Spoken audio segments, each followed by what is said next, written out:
Hey, we've just been handed some rosemary, which is very strong smelling. It's making me feel chill. I'm ready for the soundscapes that are going to envelop us. Right, we've been handed bits of information about the songs they're playing. I have no idea what to expect. I like where they have a piece here called improvisation. I wonder what they're going to do during that bit. Yeah, I don't know. But I hope they practice. They'll ask the audience for suggestions. This is actually just going to suddenly turn into one of those comedy nights, isn't it? That's the I'm that's thinking the of twist. a genre. Any genre, A please. Starbucks in Iceland.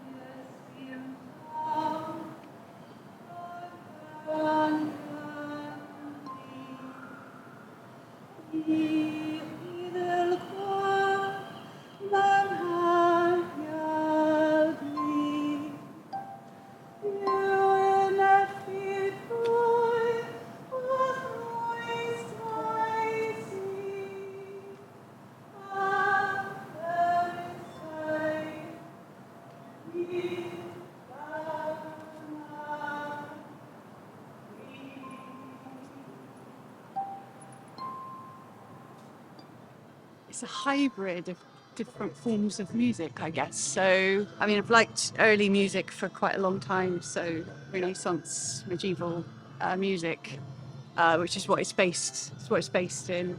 But we're very much kind of reinterpreting it our own way. Yeah. We generally bring in kind of sort of heavy rock, doom type feel, thinking more sort of Sabbath type. Right. early stuff, yeah. Right, okay, that makes sense. Yeah. But like all heavy bands, we really enjoy doing the acoustic variations, and we enjoy, like, when we've developed a piece, we'll often rework it, reinterpret it, our own work as well.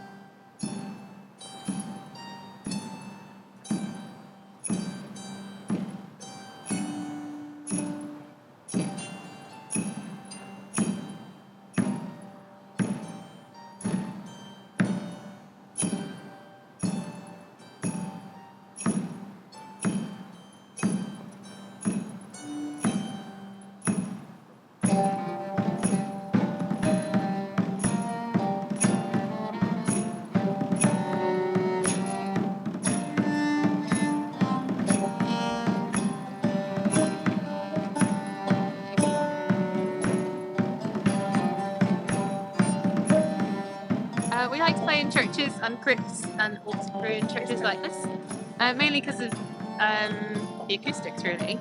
I think these spaces just suit the music more than like the traditional big venues. So. I mean, this is something special, isn't it? Yeah. That's brilliant. Thank you once again, guys. It's brilliant.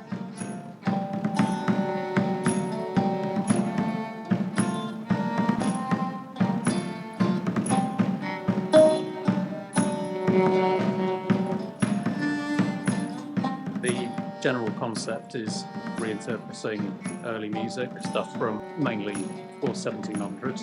There's some medieval tunes, some Renaissance tunes, but then, because we've got like an electric side of the band as well, which is like a lot louder. Then we've been reworking stuff been reworked with acoustic material. We don't really sound like them, but there are people like David Graham and John Renborn who were like part of 60s, 70s folk.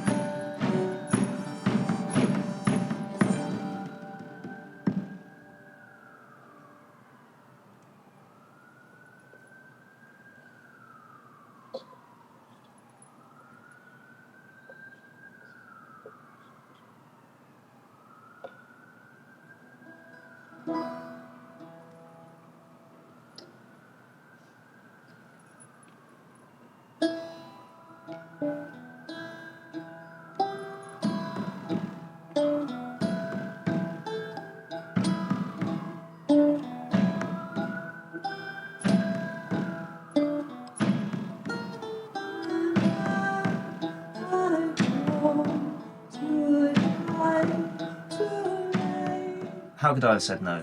David piqued my interest when I received a message from him to the effect of, these guys seem cool, do you want to go and see them with me? He'd included a link to an event called the Dead Space Chamber Music, a band playing acoustic doom rock in the ruins of an old church in Bristol. I've always had a penchant for the unusual and the atmospheric-y side of music. I'm right there if it's something that you wouldn't normally expect to hear in the local pub or the club or even just on a Friday night dinner, unless you had a very particular theme in mind. Dead Space Chamber Music seemed to fill these criteria. Despite their name, they seem unrelated to the video game franchise, but their performances would certainly sit right up there in gothic horror RPG games like Diablo or Medieval. So there we stood as they began their performance, the audience silent as the grave. And we heard them play these hypnotic and almost hypnagogic pieces.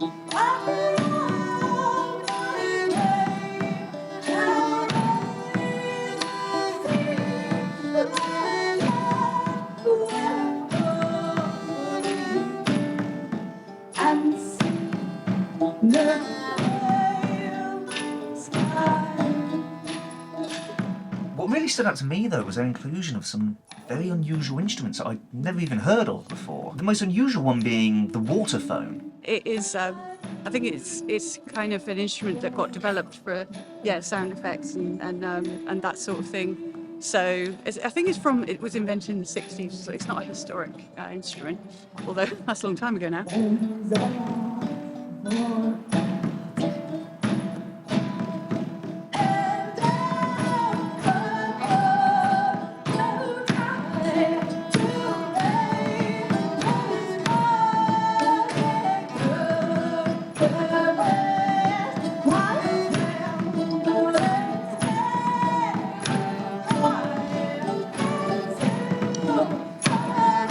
I was so entranced by the sound of that instrument that I completely forgot to film it, so sorry about that. Whilst I'm making apologies, I would also like to apologise to the guitarist of Dead Space Chamber Music, because I got my settings wrong on my camera, so when I was interviewing him, you can't see his face, you can just see a dark, moody hallway. It adds to the ambience, but yeah, sorry about that.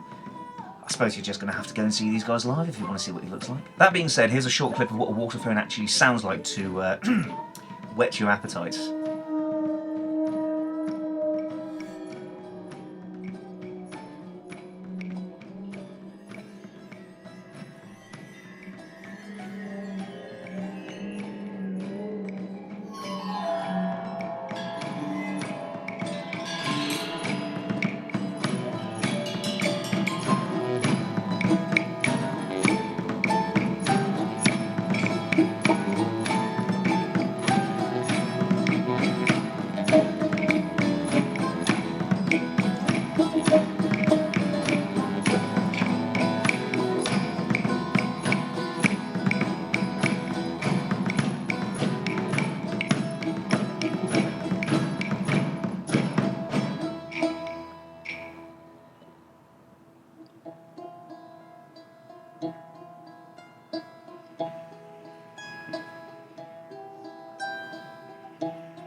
The whole performance, although maybe a little short at just under an hour, was an incredible experience. I greatly enjoyed it, as did David, so thank you very much for arranging that, David. It was a brief spell of solemnity, humanity, and in many ways tranquility, hidden away in the hustle and bustle of the city of Bristol. They do electric versions of their music as well, so I'm very eagerly anticipating an opportunity to watch them when they do a plugged-in live show. Links for this esoteric and evocative band are in the description down below. I'll leave you with something very interesting that the guitarist said to me about relatability.